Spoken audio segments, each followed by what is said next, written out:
Hi, one forum is brings you the best. Please kindly subscribe to this channel. Your comment and all likes will be highly appreciated. Today we are going to West Africa, specifically Ghana, to take a look at what is going on when it comes to the politics of that country. Yes, what is happening is on the 7th of December 2024, all action and all eyes will be right in Ghana because that's the day that election will take place in Ghana. Yes, all eyes of the world will be on Ghana to see if Ghana will be able to show to the whole world that they are good and perfect when it comes to the democracy of Africa. They've been doing so well over the years, and let's see how this year's own 2024 is also going to.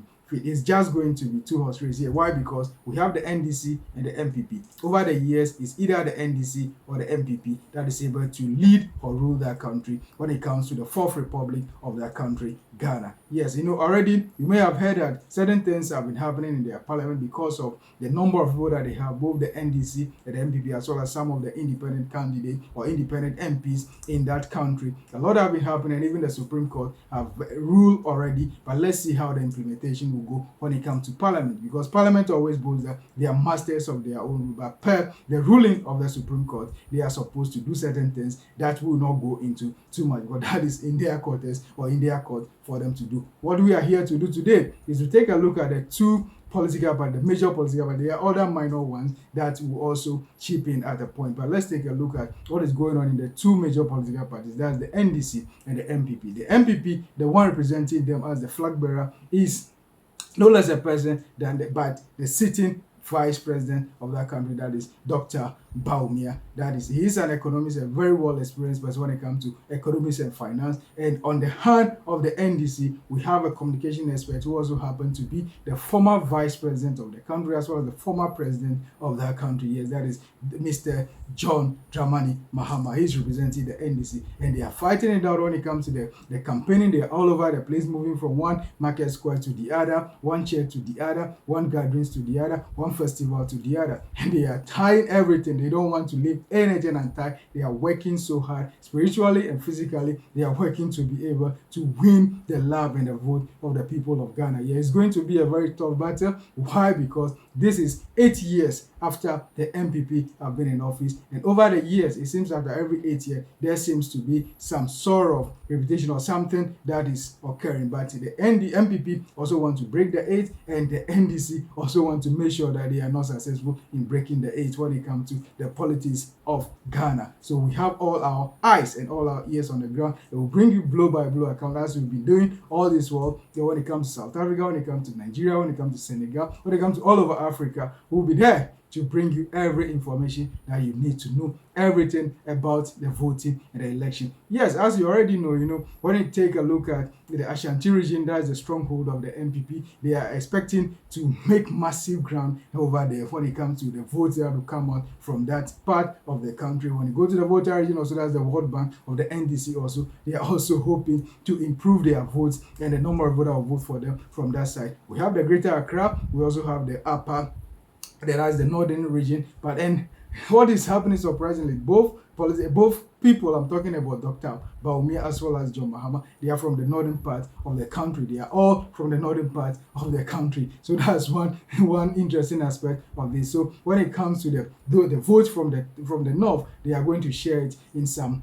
way, yes. But let's see who will surpass the other. That is what we are here for. We will not be partisan about this. We will focus on the facts and the figures that are available and present you. But you can talk about the eastern region, you can talk about as well as the central region, as well as the Greater Accra, that is the capital, the Accra, and some other parts, as well as you can talk about Bronga, where they have about 16 regions, and all those regions come together to vote for their president and the members of parliament of Ghana. Yes, so all eyes will be on Ghana. They will be here to bring it everything. Yes, when it comes to the campaigning, yeah, they are all working so hard. You can see that one is visible more than the other, but it may be a tactics. Maybe somebody is doing door to door and somebody is doing the one that we are all seeing. Yes, but when it comes to financing of campaign, things like that happen. Those in opposition, they may not be able to do much, and those in government, they have the finance to be able to do that. Even the people that will sponsor them, whatever it is, if you are in government, definitely you have more people sponsoring you than those in opposition. But let's see how the people, the voters in that country, will be able to cast their vote for whoever that they want to represent them. Yes, going back to the parliament again, this is a time for them to decide who will be the clear majority when it comes to the Parliament of Ghana. Yes, why? Because all this whole thing of hullabaloo about the Parliament is as a result of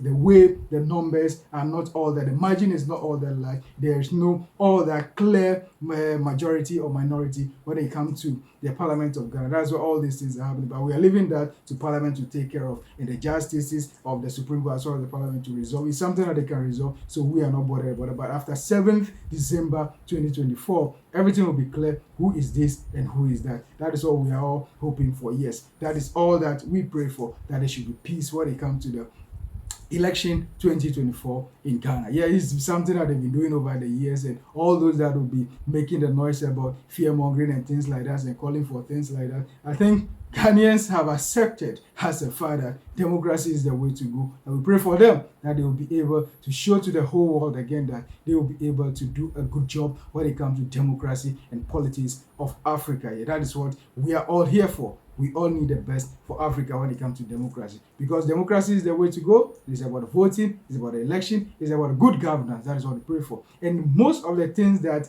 this very election will base on is going to be the economy, because when you take a look at the currency, things are not all that well for them from the past. Things were a bit okay, but and all those in economy, you can talk about agriculture, you can talk about other sectors of the economy as well. That is what to play a major role because of some difficulties here and there when it comes to Ghana. Yes, a lot is happening, but certain things that normally happen or cause change of government, or even bringing oppositions to government, or even the government using it, is corruption. The whole of Africa, when you take a look at the politics or democracy in Africa or elections in Africa, it's either about corruption, or it's either about economy, or it's about embezzlement or something that is not so well when it comes to integrity of the people. But when you take a look at both people contesting, they've been especially the former president. He's been president before.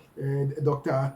Omia also, he was an acting president before. Yeah, that is what we can say for, because if the president is out per the constitution of Ghana, the vice president is supposed to act. So he ever acted as a president before. That is how it is. So it's like someone that used to be a vice president and a sitting vice president are contesting, and someone that also used to be a president and someone that even acted as president before. That is why it seems that the two people are well filled to represent the country, and we are hoping and praying that Ghanaians will listen to the ideas and the policies that they have. If it's good for them, they should vote for the one that will be able to rule the country well and bring them the best. We have our eyes and our ears there, and will bring you everything. Please, for more about discussions and analysis like this, kindly subscribe to this channel. One Forum for the best when it comes to politics of Africa and historical antecedents. For the best when it comes to security and crime, we'll be right here to bring you the best. Kindly subscribe to this channel and join us on that day. We'll bring you the best and blow by blow a crown from all the regions of Ghana. For more, kindly subscribe to this great channel, One Forum News. Thank you so much.